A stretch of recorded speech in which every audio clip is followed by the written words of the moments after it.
Happy Tuesday, everyone. Today's story is No Two Stars Are the Same by Stella. No Two Stars aims to teach you more about individuals with autism and give you a greater understanding of what they go through on a day-to-day basis. Everyone is unique. We all experience sights, sounds, tastes, smells, and feelings differently. This is the same for people with autism. Simple everyday tasks and events that don't bother some people can be difficult for someone else. There is such a wide spectrum that not everyone reacts in the same way to all the things around them. People with autism all have their own way of seeing the world and experiencing things that can be unlike what typical people go through. Hopefully you can see by the end of this book that no two stars are the same. One summer morning, Sam and Matthew were walking down the footpath safely alongside the traffic. The sun was splitting the trees and shining through the leaves. Suddenly a lorry screeched to a halt beside them. Sam looked, saw the lorry, and was about to continue walking when he noticed that his friend looked frightened and he was covering his ears with his hands.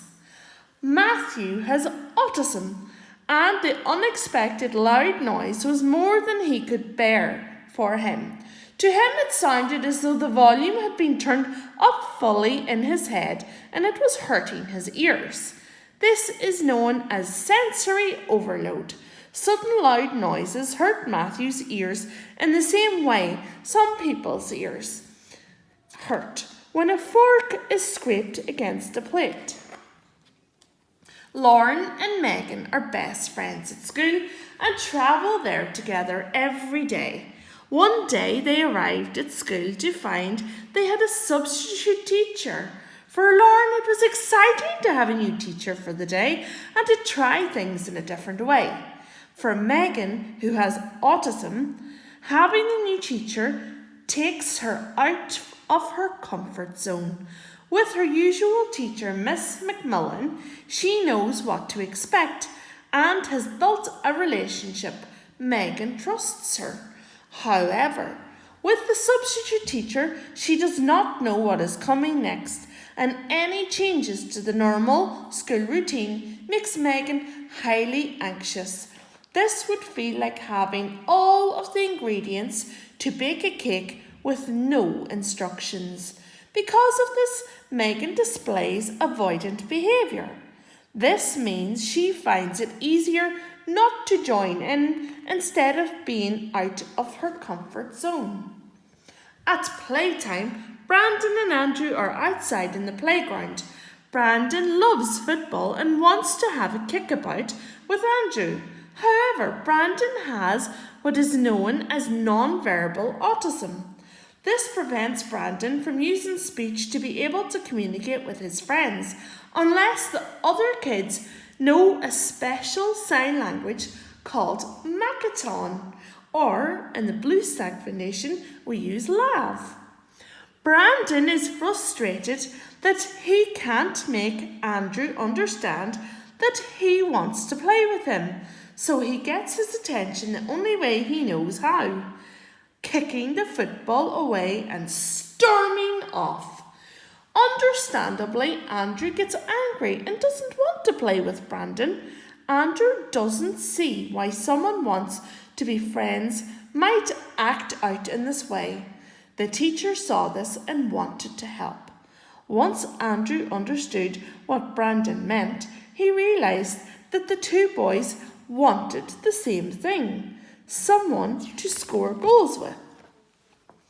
Chloe was at a supermarket with her mum when they noticed a girl from school called Caitlin behaving badly. Chloe saw her mum stop and look at Caitlin and said to her, "I'm glad you don't behave like that." Caitlin is acting out because she normally goes shopping on a Saturday afternoon, but she was taken shopping on a Friday, which was unarranged and was a break from her normal routine. Caitlin has autism and shopping for her is stressful because she doesn't see an end to the unplanned shopping trip or even why she's there in the first place. The behaviour Caitlin is showing is described as a meltdown. This is not the same as being badly behaved. Emma and George's families are close friends, and one night they were out for dinner in a local restaurant. Emma asked her parents for her tablet at the dinner table because she had seen that George had his. Emma knew that she was not allowed her tablet when she is out for dinner. George's parents overheard Emma asking, "Why is George allowed his tablet and I'm not?" They told Emma that George has autism and finds it hard to focus with so much going on around him, and explained that George's tablet has special purposes. George needs his tablet as a distraction. It gives him something to focus on when there is so much going on around him, like all the talking, the smells of the foods, and the lights flickering.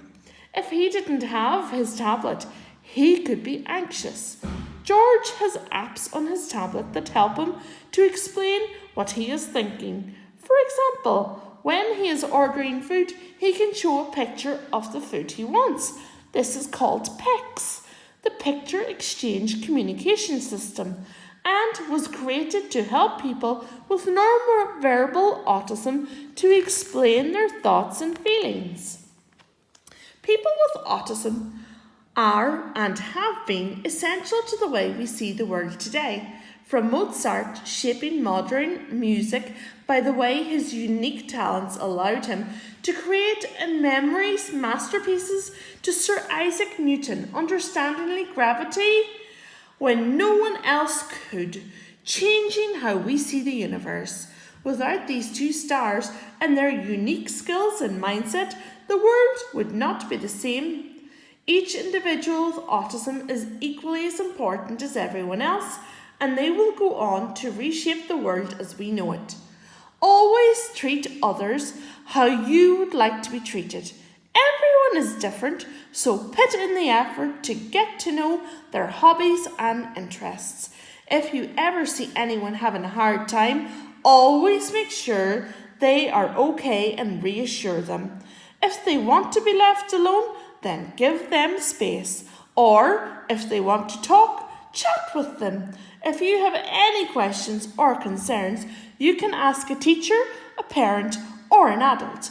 Most of all, remember to be considerate and understanding, as no two stars are the same. The end.